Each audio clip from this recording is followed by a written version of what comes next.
vous, fondamentalement, qu'est-ce qu'il faut faire aujourd'hui dans un pays que vous connaissez bien, parce qu'il faut quand même aller au fond du sujet.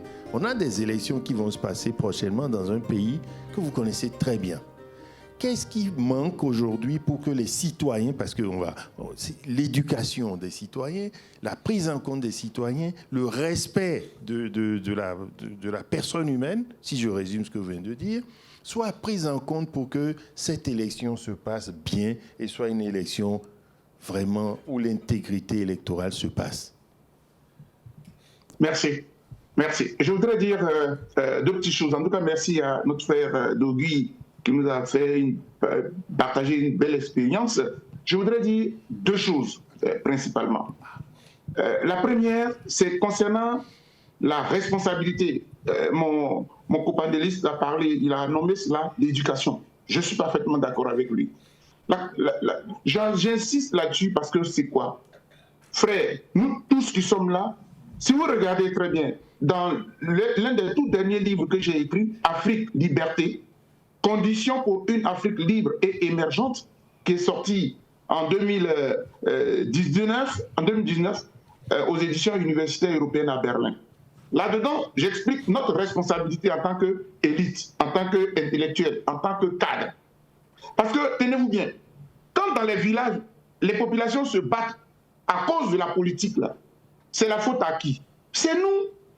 Ce sont nous qui sommes allés à l'école, qui revenons leur dire, non, celui-là, il n'est pas bon, il est de notre côté, et puis on divise les familles. Donc, à la vérité, nos parents, qui ne sont pas allés à l'école, qui ne connaissent rien de la démocratie telle que présentée à l'occidental, c'est nous qui venons les induire en erreur. C'est nous qui venons les confronter les uns contre les autres. Et en le disant, je parle des villageois, mais je viens au niveau de l'État. Il a parlé de l'exemple de mon pays. L'actuel dirigeant de mon pays, là, il était ici aux États-Unis. Hein. Il a fait le FMI. Il a vécu aux États-Unis. Et quand il fait toutes les théories, quand il est venu, les premiers discours de M. Ouattara, écoutez-le, lisez. Il dit non, l'exclusion, c'est ce qui entraîne la guerre. Moi, je ne serai pas de cela. Je ne vais jamais exclure quelqu'un. Moi, moi, la limitation des mandats, etc. Chers amis, mais qui est à l'origine des crimes, des troubles, des viols de la démocratie, des viols des libertés et du viol de la démocratie, des droits de l'homme? Est-ce que c'est comme a dit Dogad, si jamais on les forme bien, ils vont finir par me tuer, c'est ça? Je vais en profiter, docteur Boga. Je vous redonne la parole.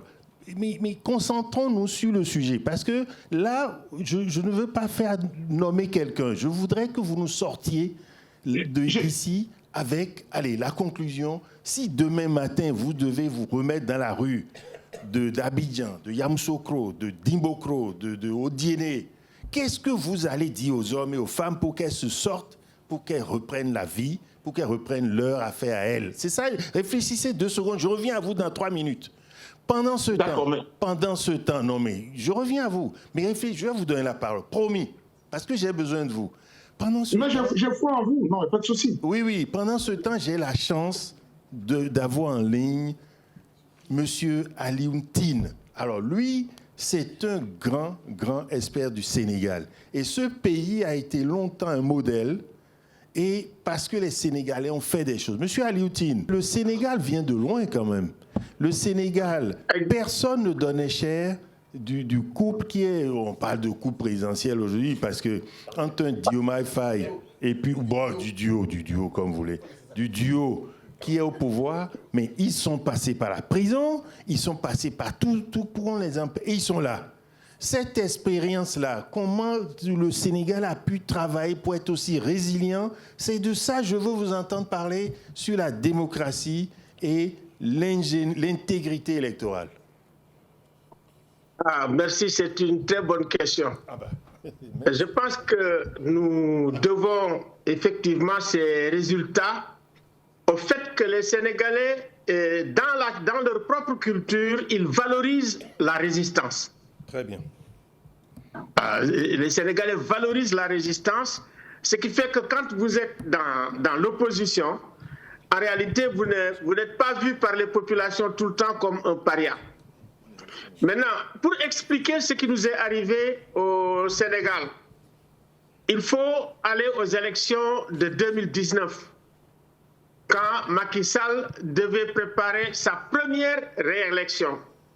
Si vous vous souvenez, il a éliminé Karim Wade et il avait éliminé aussi Khalifa Sall. En réalité, c'était deux leaders qui étaient compétitifs et qui pouvaient effectivement l'amener à faire un deuxième tour. Mais en éliminant ces deux et en les, si vous voulez, mettant en prison Karim en exil et Khalifa en prison. Et troisièmement, il prend Idrissa Seck, qui était le chef de l'opposition, qui est deuxième, il le met au gouvernement. Eh oui. Et à partir de ce moment-là, il a ouvert la voie à Diomaye et Sonko. Absolument. Et comme Sonko, effectivement, il était dans une opposition radicale et qui a osé déclarer l'insurrection et qui a été suivi par les enfants, les jeunes, et ça a créé une situation qui était presque ingérable, qui nous a failli effectivement amener au basculement du Sénégal. Donc, au Sénégal aussi, on a une tradition de dialogue politique. Un dialogue politique, ok, oui. On a une tradition de dialogue politique. Et à un moment donné, le président m'a appelé, oui, Macky Sall m'a appelé avec, comment il s'appelle, Atepa, le célèbre architecte sénégalais Pierre Goudiaby Atepa. Goudiaby, oui. Et puis, il nous a demandé nos conseils. Moi, j'ai conseillé au président qui voulait effectivement attendre que les deux soient jugés pour les gracier. Mais les Sénégalais étaient très mobilisés contre tout report de l'élection. Mais nous avons pu convaincre le président de prendre des mesures, surtout pour l'amnistie, et permettre la libération des détenus politiques tout de suite. Donc, si vous libérez les détenus et si vous autorisez les manifestations, vous faites revenir la confiance et vous pouvez dialoguer avec Sonko et Diomaye. Et en réalité, c'est ça qui s'est passé. Donc, ce qui s'est passé dans les dialogues, nous, on n'y a pas assisté. Oui. Mais en réalité, on a contribué à calmer les violences et effectivement à faire libérer les détenus politiques et effectivement aussi engager les manifestations. Les mobilisations ont commencé. Bien mobiliser, une bonne mobilisation de l'opposition et de la société civile. Et en même temps, il y a la justice sénégalaise, notamment le Conseil constitutionnel, qui a rejeté toutes les décisions du président Macky Sall de vouloir reporter les élections et qui a obligé Macky à fixer une date de l'élection. Et c'est comme ça qu'on s'en est sorti, parce que quand même la justice sénégalaise a joué un rôle fondamental. Mais il a joué un rôle fondamental parce que la justice sentait derrière la mobilisation du peuple. Très bien. Merci infiniment, Monsieur Tine. Vous savez, j'ai regretté que vous ne rejoigniez que maintenant. Donc, j'ai promis à au docteur Boga de lui redonner la parole pour nous faire sa synthèse. Profitez-en pour faire sa synthèse parce que nous sommes à la fin du débat et je ne veux pas abuser de votre temps parce qu'on va conclure. Je prends 5 secondes. Non, je viens à vous. Non, c'est pas ma conclusion pour l'instant. Je veux juste demander que vraiment, pour la Côte d'Ivoire, on a besoin qu'Alioune Tine, comme il s'est conseillé, il faut qu'on ait le téléphone d'Alassane Ouattara et qu'Alioune Tine l'appelle. J'y viens. Parce que je pense que ça va permettre de faire le dialogue national et inclusif. Oui, Bogad. Monsieur Tine, on se parle après. J'y viens. Allez, nous vous écoutons, docteur Boga. Merci. Je salue beaucoup mon ami et frère Alioune Tine, que je connais très bien, et je le félicite pour l'expérience qu'il vient de révéler. Mais j'ai noté dans son intervention 2 petites choses. La première, Macky Sall, le président Macky Sall nous a appelés. Oui. J'ai envie de dire que c'est l'élément central. L'humilité d'un président qui appelle pour prendre conseil. même s'il n'appelait pas Alioune Tine, mais qu'il appelle les leaders religieux, qu'il demande conseil, et que les conseillers aussi soient sincères pour lui donner des bons conseils. On est dans une... Alors vous me dites, tantôt vous avez dit, il ne faut pas que je nomme, mais appelons un chat, on est en train d'analyser... Appelez un chat, mais pas une souris. Exactement, tout à fait. Mais lorsqu'on est dans un cas ivoirien, et que vous me dites, je suis dans un cas de figure où je suis confronté à un 4e mandat. Oui. La justice de mon pays n'a pas pris exemple sur la justice du Sénégal. Absolument. Et donc, on n'a pas pu dire que ce mandat-là, c'est un 4e, parce qu'à la vérité, il n'y a même pas de 3e République. Mais soit. Là, la deuxième chose que M. Alioune Tine nous révèle, c'est que le peuple sénégalais est habitué à la résistance. Absolument. Mais je suis bien placé aussi pour dire que le peuple ivoirien, là, il n'y a pas plus résilient, il n'y a pas plus résistant. J'ai fait quand même 10 ans d'exil. Je sais combien de fois nous nous sommes mobilisés pour que la CPI, là, elle coupe un procès en deux. Les mêmes Ivoiriens que vous avez vus, là, les millions que vous voyez dans la rue, c'était un message qu'ils envoient au président. Ils n'ont pas dit qu'ils veulent faire la guerre. Ils veulent un dialogue. Comment on peut, pendant 2 ans, courir derrière un président pour avoir un dialogue? Pourquoi? Alors qu'on voit que ça peut le dernier point, c'est-à-dire que je vais conclure par là. Je vais chuter par là. Oui, s'il vous plaît, je chute. Oui, je chute par là. Dans notre pays, c'est comme si nous avons 2 visions. Il y en a qui considèrent qu'il n'y a pas de problème, le pays va bien, les institutions fonctionnent, allez vous faire voir ailleurs. Et nous autres, nous avons toujours à l'idée 2010, 2010, 2010. Et pour nous, tous les sacrifices sont nécessaires pour éviter que la Côte d'Ivoire ne replonge. C'est ça notre préoccupation. N'oubliez pas que je suis encore en exil. Je suis aux États-Unis. Merci beaucoup. Merci infiniment, docteur. Gardez-moi juste un petit mot, parce que vous deux qui êtes loin, je veux vous entendre. Dogad, avant Dogad, un mot de conclusion, Dogad. Non, si vous permettez. Oui, allez-y. Je voudrais revenir à ce que j'appelle l'essentiel de l'essentiel, oui. Vous avez parlé de démocratie. Et très vite, nous avons parlé d'élections.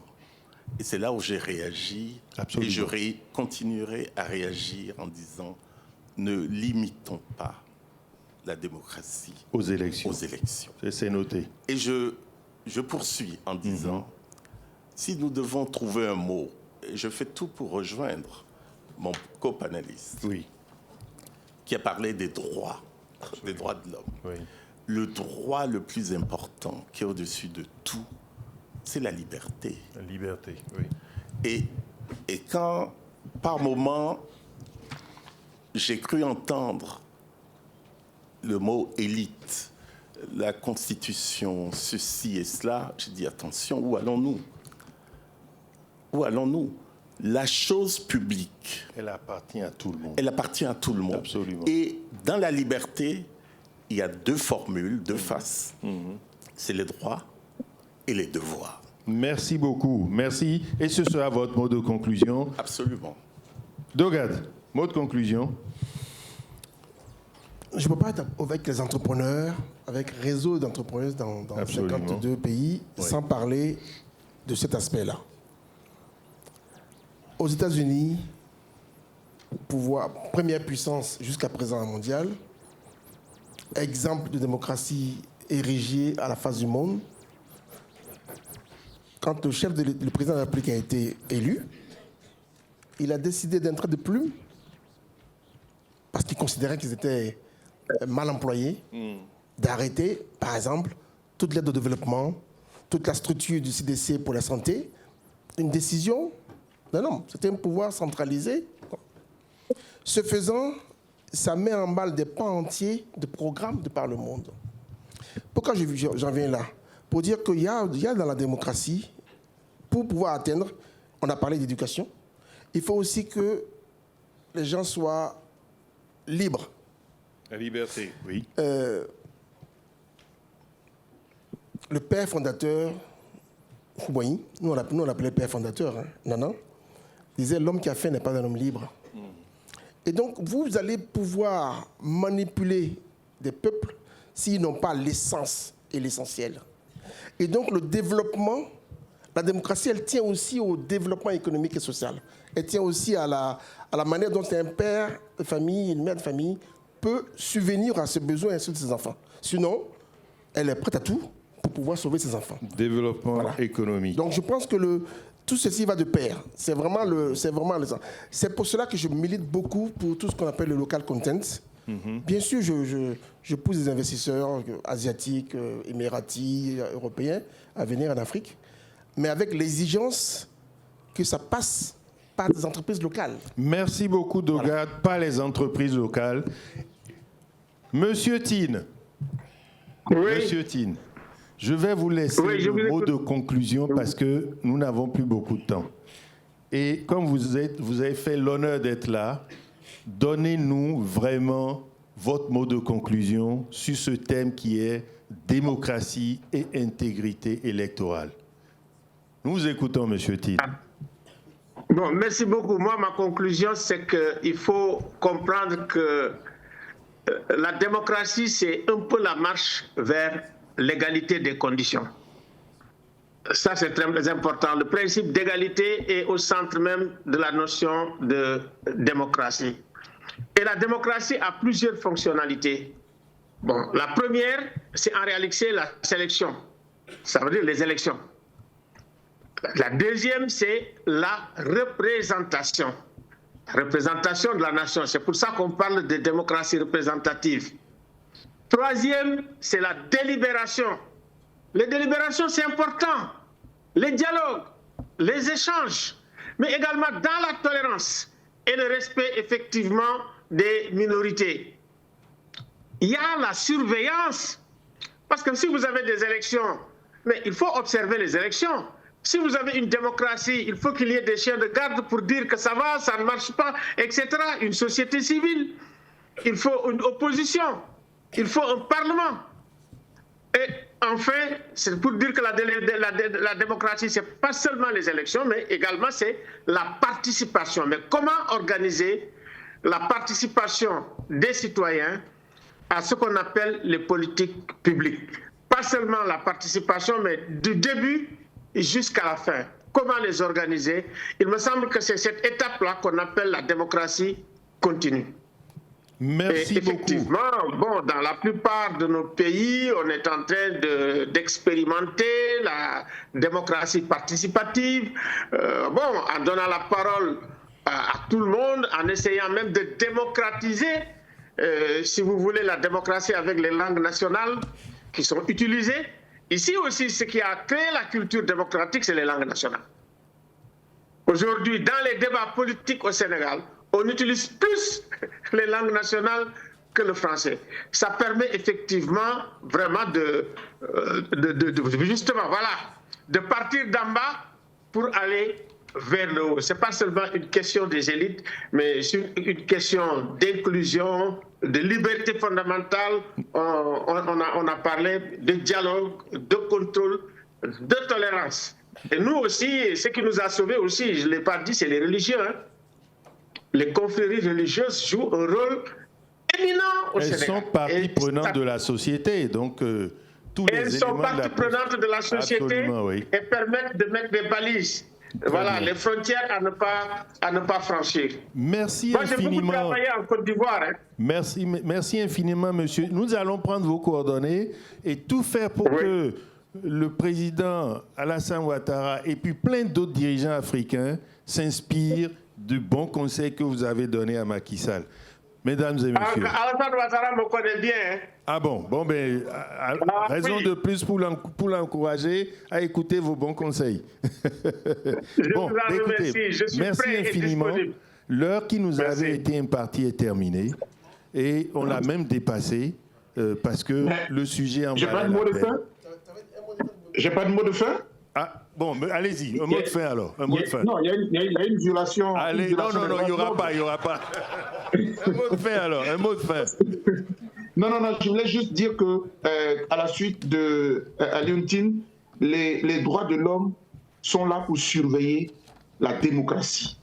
C'est pour cela que tous les textes des droits de l'homme, que ce soit la Déclaration universelle, on a créé les pactes internationaux relatifs aux droits civils et politiques. Et ce pacte-là, ce texte-là, il n'a pas été imposé. Les États y ont souscrit librement. Oui. La Côte d'Ivoire un certain 26 mars 1992 a signé, a ratifié le pacte. En son article 25, le pacte dit tous les États qui ont ratifié là ont l'obligation de donner à chaque citoyen le droit d'être élu, le droit d'être électeur. Celui qui viole ce droit-là, il s'expose à des sanctions internationales. Parce que souvent en Afrique, on aime l'ONU, on aime la communauté internationale quand cela nous arrange. Et puis après, les pactes, les résolutions qu'on a signées, on veut les violer. Cette fois-ci, à bon entendeur, et j'ai dit. Merci infiniment, vous pouvez les applaudir.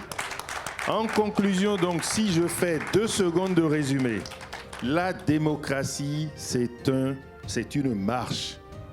D'accord? Ce n'est pas la finalité, c'est la gestion de la chose publique par des citoyens libres et égaux qui permet de donner la parole à tout le monde et que les responsabilités, les devoirs soient assumés par tout citoyen parce que tous les citoyens sont égaux devant la loi. Merci infiniment.